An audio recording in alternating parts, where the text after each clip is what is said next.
देश ও বিদেশের সকল মুসলমান ভাই ও বোনদের প্রতি সালামুন আলাইকুম। আল্লাহর প্যারা হাবিব নবী মোহাম্মদ মুস্তাফা সাল্লাল্লাহু তাআলা আলাইহি সাল্লাম তিনি বলেছেন, আলী এবং আমি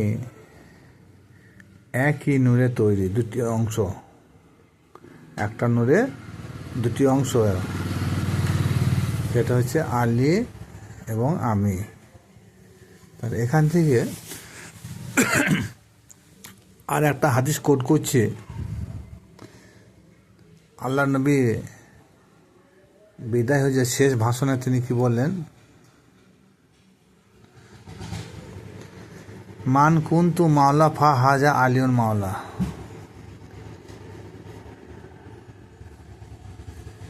আমি যাদের মাওলা, আলীও তাদের মাওলা।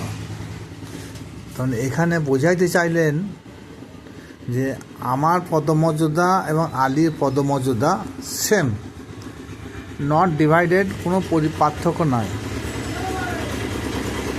আবার কি বলেন, আমিও আলী একই নূরের দুটি অংশ।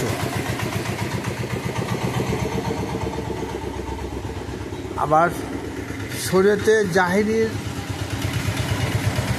হাদিস মোতাবেক বুখারী শরীফে হাদিস আছে যে আল্লাহ নবী পাক সাল্লাল্লাহু তাআলা আলাইহি সাল্লাম প্রতি যারা প্রেম ভক্তি মহব্বত রাখলো না, তারা যতই হজ জাকাত নামাজ রোজা কলমা করুক না কেন, তারা জান্নাতে প্রবেশ করতে পারবে না। তারা কাফেরের আওতায় চলাফেরা করবে। কারণ ইমানের মূল ভিত্তি হলো নবী মোহাম্মদ মুস্তাফা সাল্লাল্লাহু তাআলা আলাইহি সাল্লাম। কারণ তিনি হলেন একটা নূর, আর সেই নূরের আর একটা অংশ হলো মাওলাই আলী কারিমুল্লাহ ওয়াজহু। এবার দেখুন, আমাদের একটু ভুল আছে। আমরা সবাই কিন্তু হুজুর পাককে আল্লাহ নবী পাক সাল্লাল্লাহু তাআলা আলাইহি সাল্লাম বলে থাকি, কিন্তু আল্লাহ নবী পাক সাল্লাল্লাহু তাআলা আলাইহি সাল্লাম রহমতুল্লাহ আলাইহি বলি না। কিন্তু যদি একটা নূরের দুটি অংশ হলো, আলী যাদের মাওলা, নবী তাদের মাওলা, নবী যাদের মাওলা, আলীও তাদের মাওলা হলো, তাহলে আলী রাদিয়াল্লাহু তাআলা আনহু হয় কী করে? সুতরাং আমাদের কর্তব্য হযরত আলী রাদিয়াল্লাহু তাআলা আনহু না বলে হযরত আলী আলাইহিস সালাম বলা প্রয়োজন। এই নিয়ে অনেকে কটূক্তি করে। আর একটা ভুল আছে আমাদের, যখনই ইমাম জাফর সাদিক আলাইহিস সালামের নাম গ্রহণ করি আমরা, অধিকাংশ লোক কি বলে যে ইমাম জাফর সাদিক রাদিয়াল্লাহু তাআলা আনহু, আর তার বহু পরে ইমাম মেহেদী আলাইহিস সালাম আসবেন। তো তিনার নাম যখন লোকের মুখে বের করে, তখন ইমাম মেহেদী রহমতুল্লাহ আলাইহি বলেন না, কি বলেন? ইমাম মেহেদী আলাইহিস সালাম বলে থাকেন। এটা কি দেববন্দি, কি ফারাজি, কি রাফাজি, কি মুতাজিলা, কি সুন্নি, যে সম্প্রদায়ের লোক হোক না কেন, যখনই ইমাম মেহেদী আলাইহিস সালামের নাম মুখে উচ্চারণ করা হয়, তখন সকলে রহমতুল্লাহ আলাইহি না বলে, রাদিয়াল্লাহু তাআলা আনহু না বলে, সবাই কিন্তু আমরা আলাইহিস সালাম বলি। কিন্তু তিনারই বহু ঊর্ধ্ব ইমাম, তিনার বহু আগে ইমামে জাফর সাদিক আলাইহিস সালাম। তো সেখানে বর্তমান ওলামা ইকরামদের তিনাদের জ্ঞান গরিমা কতখানি, তিনারা যখনই ইমামে জাফর সাদিকের নামকরণ করা হয়, তখন আলাইহিস সালাম ব্যবহার না করে রাদিয়াল্লাহু তাআলা আনহু বলে, কেউ রহমতুল্লাহ আলাইহি বলে থাকেন। এগুলো কিন্তু ঠিক নয়, অনুচিত। আর সেই মওলা আলী আলাইহিস সালামকে আল্লাহ পাক রব্বুল আলমিন তিনা প্যারা হাবিব নবী মোহাম্মদ মোস্তফা সাল্লাল্লাহু তাআলা আলাইহি সাল্লামের পাক জুবানে তিনি বলা করেছেন যে আমি যদি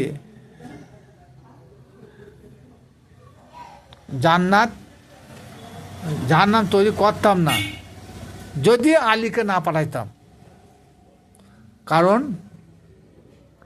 আলীকে পাঠানোর উদ্দেশ্য হলো আলীকে যারা মানবে তারা জান্নাতে যাবে, আলীকে যারা মানবে না, আলীর প্রতি যারা বিদ্বেষ স্থাপন করবে তারা জাহান্নামী হয়ে যাবে।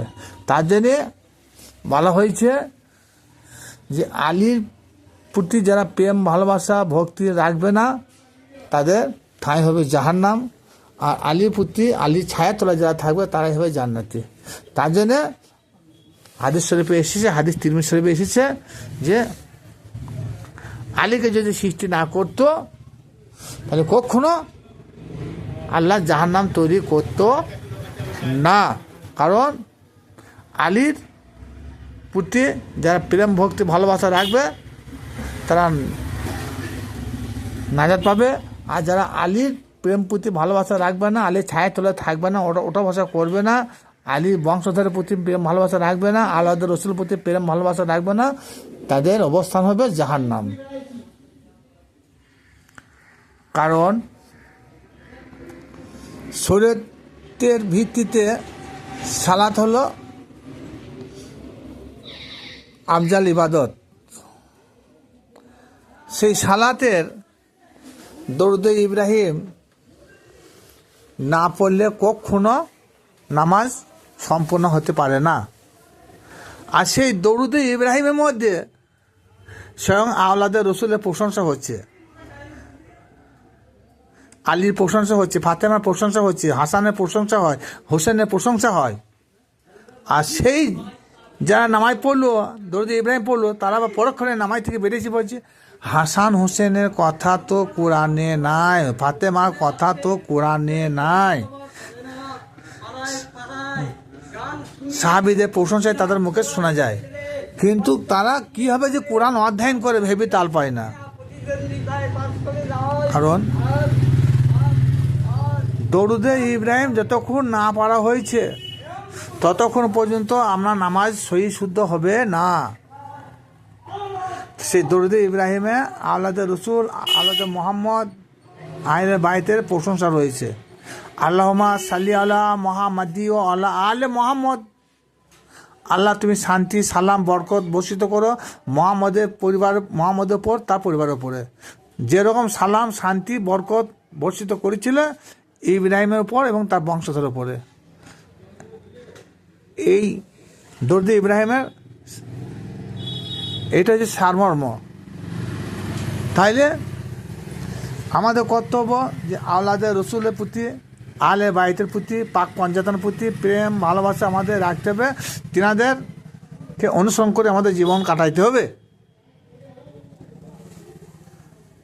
তার জন্য বলা হচ্ছে লাকাদ কানা লাকুম ফি রাসূলিল্লাহি উসওয়াতুন হাসানা। রসুলের জীবন চরিত্র হচ্ছে আমাদের উত্তম নমুনা। কারণ যেখানে রসুল আছেন সেখানে আলাদা রসুল আছে, যেখানে মোহাম্মদ আছে সেখানে আলাদা মোহাম্মদ আছে। মোহাম্মদ তিনার পঞ্জাতন ছাড়া নাই, যেখানে পঞ্জাতন আছে সেখানে মোহাম্মদ আছে, যেখানে মোহাম্মদ আছে সেখানে নবী আছে, যেখানে হাসান আছে সেখানে হোসেন আছে, যেখানে হোসেন আছে সেখানে আলী আছে, যেখানে আলী আছে সেখানে ফাতেমা আছে। এই পাঁচজন হচ্ছে ইসলামের মূল ভিত্তি। আলী ছাড়া নবী নাই, নবী ছাড়া আলী নাই, আলী ছাড়া হাসান নাই, হাসান ছাড়া হোসেন নাই, হোসেন ছাড়া ফাতেমা নাই। এই পাঁচজনকে নিয়ে আল্লাহ পাক রব্বুল আলামিন তিনি কি বলেন, নাহানু আকরাবু ইলাইহি মিন হাবলিল ওয়ারিদ। তাহলে আল্লাহ বলেন আমি তোমার জীবন রোগের থেকে অতি নিকটে বসবাস করি। এখানে তফসিরকাররা বলেছেন আমি বলেছি, কিন্তু এখানে নাহানু শব্দ ব্যবহার হয়েছে। নাহানু মানে আমরা কাকে নিয়ে বলেছে, পাক পঞ্জাতনকে নিয়ে তিনি নাহানু শব্দ প্রকাশ করেছেন।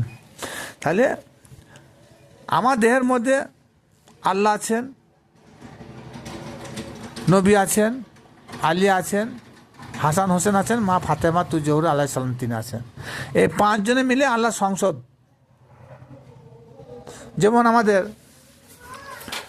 পশ্চিমবাংলার মুখ্যমন্ত্রী মমতা ব্যানার্জি, তিনি কথায় কথায় বলেই থাকেন, আমরা কন্যাশ্রী দিয়েছি, আমরা যুবশ্রী দিয়েছি, আমরা স্বাস্থ্যসাথী কার্ড দিয়েছি, আমরা লক্ষ্মী ভাণ্ডার করেছি, ইত্যাদি ইত্যাদি বলে থাকে। এই যে আমরা,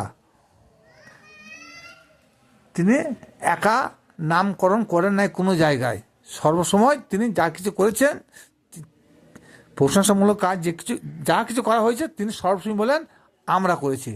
তার জন্য আল্লাহ পাক রব্বুল আলামিন বলেছেন যে আমরাটাই কিন্তু বর্তমানে হুজুরা কিন্তু ক্লিয়ার করে কোনদিন বলে নাই, আমাদেরকে বোঝায় নাই। এই নাহানু শব্দটা কোরআনে অনেক জায়গায় উল্লেখ করা আছে। এই নাহানু শব্দটা মানে হচ্ছে আমরা। তাহলে যখনই আমরা হয়ে যাব, তখন আল্লাহ পাক রব্বুল আলামিন তিনি নিজে স্বয়ং শিরক করছেন। কিন্তু কোরআন বলছে শিরকে গুনাহ, সব গুনাহ আল্লাহ মাফ করবেন, শিরকে গুনাহ কোনোদিন আল্লাহ মাফ করবেন না। তাহলে কথাটা আল্লাহ বললেন কেন? হ্যাঁ, একটা হচ্ছে গায়রুল্লাহর দল, একটা হিজবুল্লাহর দল। গায়রুল্লাহর দলে যারা থাকবে, গায়রুল্লাহকে যারা অনুসরণ করবে, তারা হলো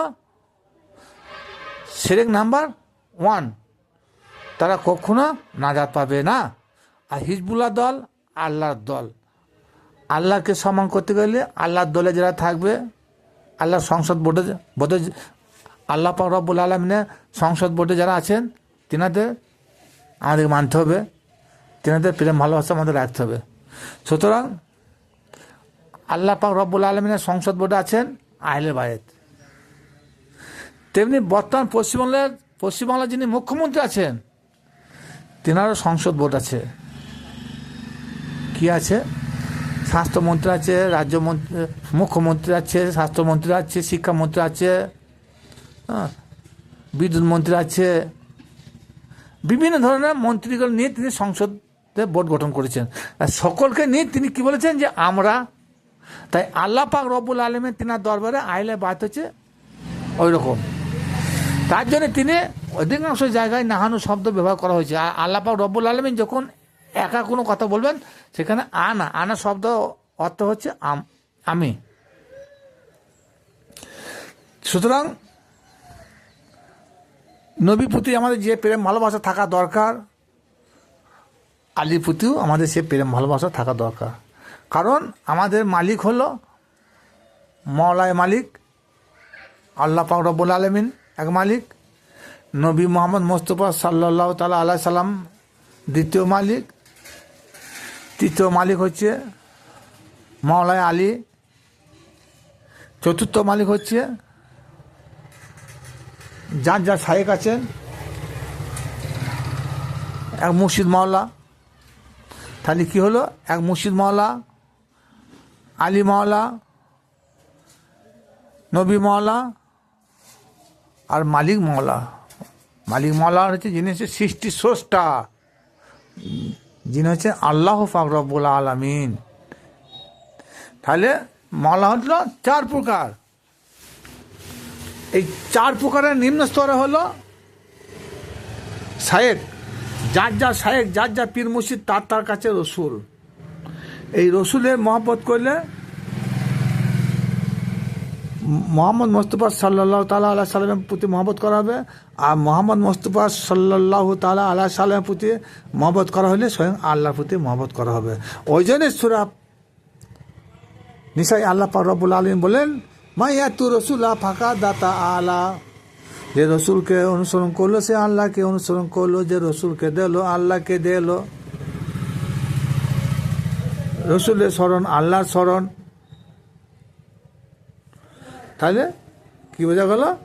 যে আপন আপন রসুলের সঙ্গে আমাদের প্রেম, ভক্তি, বিশ্বাস রাখতে হবে। কারণ রসুলের কণ্ঠস্বরের ওপর যেন আমাদের কণ্ঠস্বর না যায়, রসুলের আগে যেন আমরা কোনদিন আগে পা না বাড়াই, রসুলের সঙ্গে যেন আমাদের কোনো সময় বেয়াদবি না হয়। তাহলে নাজাত পাওয়া যাবে। আর নামাজ পড়লাম, পিঠ ধরলাম, কিন্তু রসুলের প্রতি বেয়াদবি করতে ছাড়লাম না, রসুলের গলার উপরে গলা আওয়াজ বাড়াইতে ছাড়লাম না, রসুলের আগে যেতে ছাড়লাম না, কি হলো? তাতে কোনো লাভ হবে না। মানে কোরআন বলছে রসুলের গলার কণ্ঠস্বরের উপরে তোমাদের কণ্ঠস্বর যেন না যায়, রসুলের ঊর্ধ্বে যেন তোমরা কথা না বলো, রসুলের আগে যেন তোমরা অগ্রসর আগে না হও। এগুলো হচ্ছে প্রেম ভক্তি ব্যাপার। তা বর্তমান যুগে আমরা সবাই আল্লাহ রসুলের গুণগান করি, আল্লাহ রসুলের পায়রাবি করি, আবার অনেকে কী করে গুণগান পায়রাবি করতে করতে করতে কী করে এমন জায়গায় পৌঁছে যায় নবীর ভালোবাসা নিয়ে, যে সে নবীকে আমাদের মতন মানুষ বানিয়ে ছেড়ে দেয়। যে কী বলে আবার, যে তিনি তো আমাদের বড় ভাই, তিনি তো একজন আমাদের মতন মানুষ, তিনি তো রক্ত মাংসের শরীর তিনি গাইবি জানেন না, ইত্যাদি ইত্যাদি তিনার সম্পর্কে বলে থাকে। এটা কি নাম ভালোবাসা? হ্যাঁ, আমাদের মধ্যে কেউ যদি স্কুলে বড় একটা শিক্ষক হয়, হেডমাস্টার, তা তার যদি কেউ বলে প্রশংসা করে, আর কেউ বলে না উনি অঙ্ক করতে পারে না ভালো, উনি ভালো বিজ্ঞান পড়াইতে পারে না, উনি ভালো ইতিহাস পড়াইতে পারে না, তাহলে বোঝা গেল যে সেই লোকটার সাথে ওই লোকটার কোনো একটা দুশ্মনী ভাব আছে। কারণ তিনি হেডমাস্টারের পদবি নিয়ে বসে আছেন, তারপরে যদি তেনাকে এই কথা শুনতে হয়, তাহলে কী হলো? সেই লোকটার প্রতি, হেডমাস্টারের প্রতি একটা বিদ্বেষ আছে। তদ্রূপ আমাদের মধ্যে কিছু হুজুর আছেন, তারা বলে ঠিক আছে আমরা তো নবীর নামে দরুদ পড়ি, নবীর নামে নবীর সুন্নত আদায় করি, হ্যাঁ, নবীকে মানি, কিন্তু তোমরা যেটা বলো, যেটা বাড়াবাড়ি করো, ওটা নয়। নবী গাইবি জানে না, আগামীকাল কি ঘটবে সেটা নবী বলতে পারে না। নবী যদি গাইবি জানতো তা আসাবে কাপের সম্বন্ধে কিছু বলতে পারতো, কিয়ামত সম্বন্ধে বলতে পারতো, আয়সা হারাহারি গিয়ে সে বলতে পারতো, কিন্তু কেন বলতে পারে না? তাহলে এগুলো হচ্ছে বিদ্বেষ স্থাপন করা। প্রেম ভক্তি যার প্রতি থাকবে, সেই দিকে কিছু না পারে, তা কি বলে জানো? মহাব্বতের কারণে না গো, উনি সব কিছু জানেন, সব কিছু পারেন।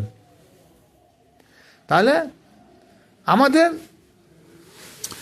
মুর্শিদের প্রতি প্রেম ভক্তি প্রয়োজন, তারপরে রসুলের প্রতি প্রেম ভক্তি, মাওলানা আলীর প্রতি প্রেম ভক্তি, আল্লাহর প্রতি প্রেম ভক্তি।